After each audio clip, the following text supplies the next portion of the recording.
Je vais vous montrer aujourd'hui comment vous faire des ganses de ceinture. Et je vous le dis tout de suite, je suis pas très éloquente aujourd'hui. C'est pourquoi j'ai ma tasse de café. Fait que ça, c'est le premier ingrédient très important à avoir sous la main quand vous allez bricoler une journée comme aujourd'hui.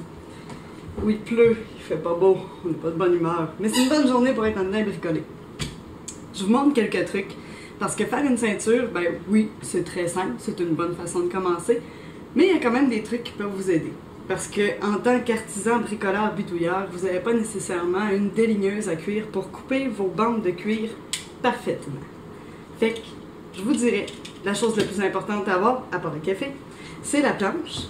Hein, moi, c'est juste un retail d'une vieille tablette finie que j'utilise allègrement pour mes travails de cuir. Question de ne pas graffiner votre table. Ou pire si c'est celle de votre maman.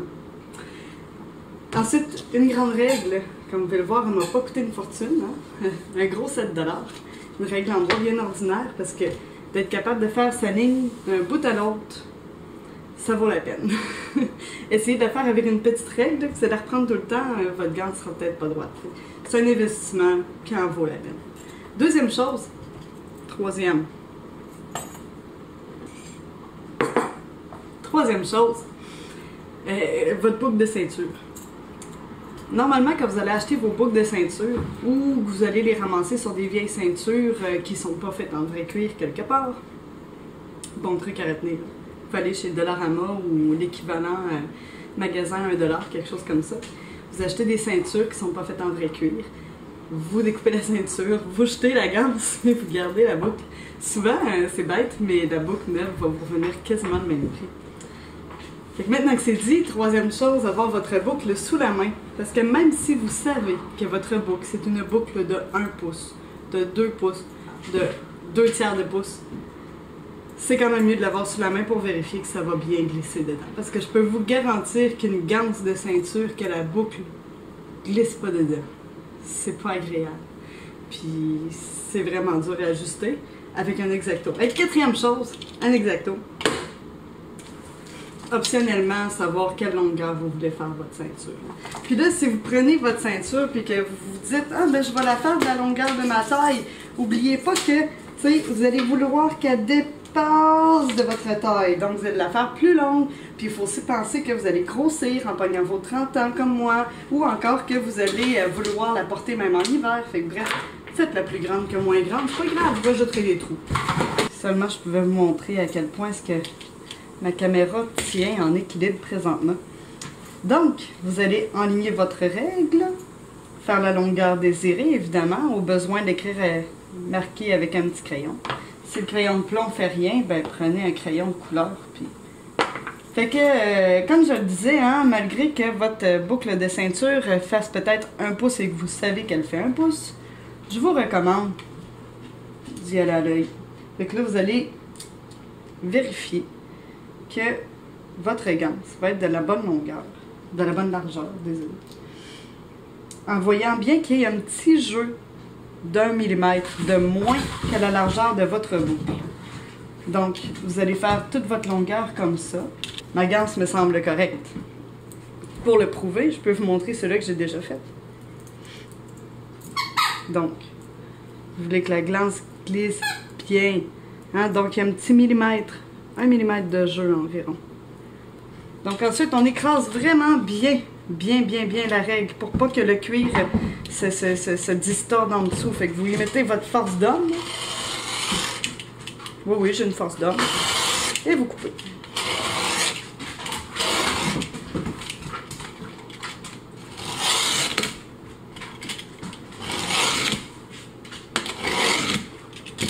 Et vous avez votre ganse.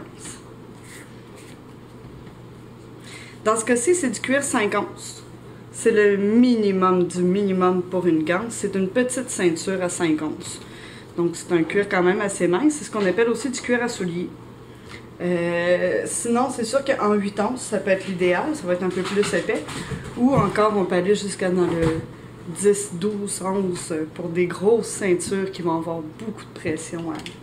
Donc, on en est rendu à faire le montage de cette magnifique et très originale ganse de ceinture. Donc, vous avez votre ganse. Ultimement, vous allez avoir coupé le bout, j'espère. Ensuite, ça va prendre des petits retails. On va commencer par couper tout de suite le petit anneau pour ramasser le surplus de votre ceinture, hein, au cas où vous l'auriez fait comme 3 fois trop grande pour vous, parce que tantôt je vous encourageais à le faire. Là. Donc, première chose, hein, on ne se fie jamais à la coupe de côté d'une ganse, à moins que ce soit vous qui l'ayez coupé préalablement et que vous l'ayez bien faite comme on l'a fait tout à l'heure. Dans ce cas-ci, je l'ai visiblement très mal faite, donc je vais le refaire. Maintenant que c'est droite, la largeur a plus ou moins d'importance dans ce cas-ci, en autant que ce soit droite. Et pour la longueur de cette petite ganse, c'est simple, il faut qu'elle fasse le tour de votre ceinture. Et que vous soyez capable, optionnellement, d'accrocher un rivet ou 2 en dessous. Rendu là, c'est à votre guise. Des fois, c'est que ça prend un rivet plus épais si vous voulez passer au travers des 3 épaisseurs de cuir, si vous voulez en poser juste un. Ou encore, vous faites comme moi, vous ne cassez pas la tête, puis vous allez en poser 2, puis pieds et tête inclus. Maintenant que j'ai ma petite... ça doit porter un nom, ce faire-là. Avec un poinçon manuel, vous allez pouvoir percer les trous. Ah oui, c'est vrai, vous pouvez aussi choisir de quel côté de votre ganse va être celle où vous allez poser la petite boucle. Donc, optionnellement, celle qui est la plus croche. Dans ce cas-ci, ça va être celle-là, mais je vais quand même l'égaliser un peu. Ben, finalement, j'aime mieux elle. Vous allez pouvoir la passer dedans, voir la longueur que vous allez vouloir laisser en dessous pour poser les œillets. Donc, encore une fois, on y va dans le à peu près. Ça va être à peu près là. Vous pouvez positionner votre perce-trou vers un des plus gros trous, ou selon, sinon, la grosseur de la pine. Ouais. Encore une fois, ça doit porter un nom, cette affaire.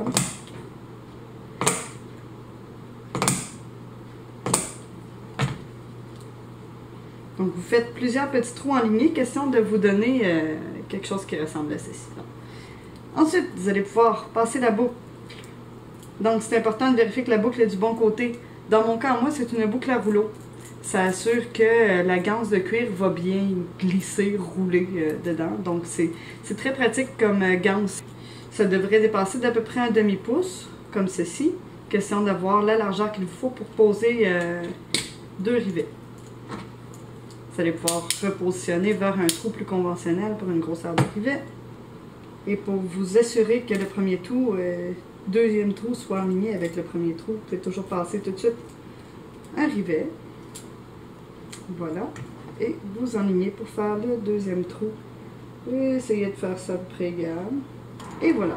Donc c'est aussi simple que cela. Il va rester à taper les rivets, mais avant, on a notre petite boucle ici à passer. Donc, même chose. Vous allez devoir contorsionner votre perce-trou pour réussir à faire un trou qui va être relativement au bon endroit et faire le deuxième. Mais rassurez-vous, s'ils ne sont pas parfaitement alignés, ils sont en dessous de la chose dont je ne connais pas le nom. Et donc, on les verra presque pas.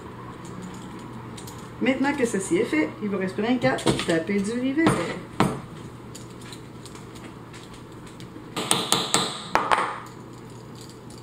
Et voilà, on a notre première boucle d'installer, ainsi que la petite chose dont je ne connais pas le nom.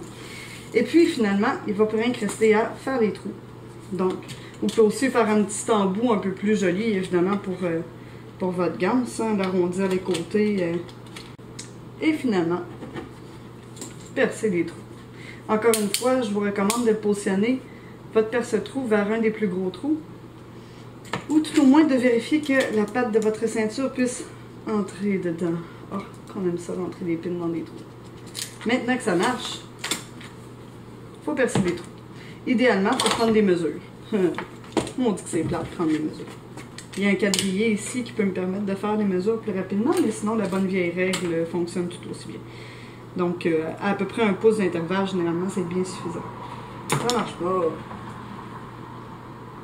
Ah, ok. À savoir jusqu'à quelle longueur est-ce que vous allez percer des trous, ça vous regarde. Je vous dirais, essayez votre ganse, vérifiez c'est quoi à peu près la différence de grandeur que vous voulez avoir. Et puis, finalement, faites vos trous en essayant d'être le plus au centre de la ganse que possible. Il ne reste plus qu'à tenter l'heure de vérité, mes chers amis. Donc, que ça rentre bien. On la rentre dedans, et on la rentre dedans encore. Je l'ai dit, il y a beaucoup de choses qui rentrent dedans en faisant une ceinture, c'est génial. Et vous avez votre première ceinture. Que voici. Bon bricolage.